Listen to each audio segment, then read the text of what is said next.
Yeah, because we have a dental clinic there and another there. So we have two dentists. So the other dentists use this, ginagamit ito pag may mga pasyente sa schedule. Kasi we have a scheduled dental clinic. Dinhi mismo na ini. Dito na, oo. Di rin So na we have- makatuharom. Hindi nakakaduharom. Adi kita, habang naghihintay, pasok tayo dito.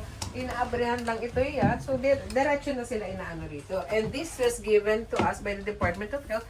But we are so thankful na this is well maintained. Kasi kailangan i-well maintain talaga ito na dental clinic. Kada ano schedule ni Dog dinhi.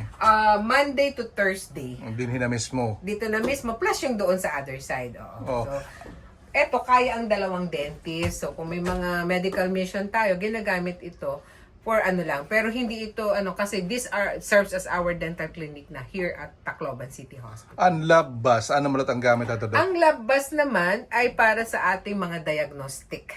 Nandyan yung x-ray, ultrasound, ECG. Di na gyud ito bubuhata. Dito gihap, usually, pag may mga mga persons deprived of liberty o yung ating mga pasyente from BJMP, before nila ipasok, pinapa-check up sila, pinapa-x-ray sila, doon na namin ginagawa sa ating lab protocol. Kakulop din gindala natin ito hiya sa Robinsons. Oh, amin mga kasangkan itong dental clinic. Ani ito sulod bus. Oh, dinhi na bubuhata. Pero ang dentist ato Dok, duha.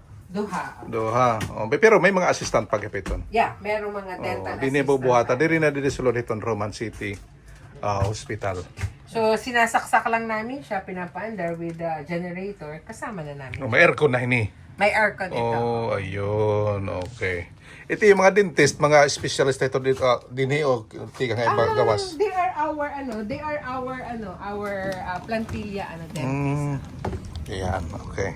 Sige, Doc, thank you. You're welcome. Di rin na kamo baga servisyo diya sa hospital, di na kinahanglan kumadto pa private hospitals. Oo. Kaya ang ward, nakita naton, aircon na. Ayun, okay. So, tara na. Dito sa Tacloban City Hospital, your trusted healthcare partner.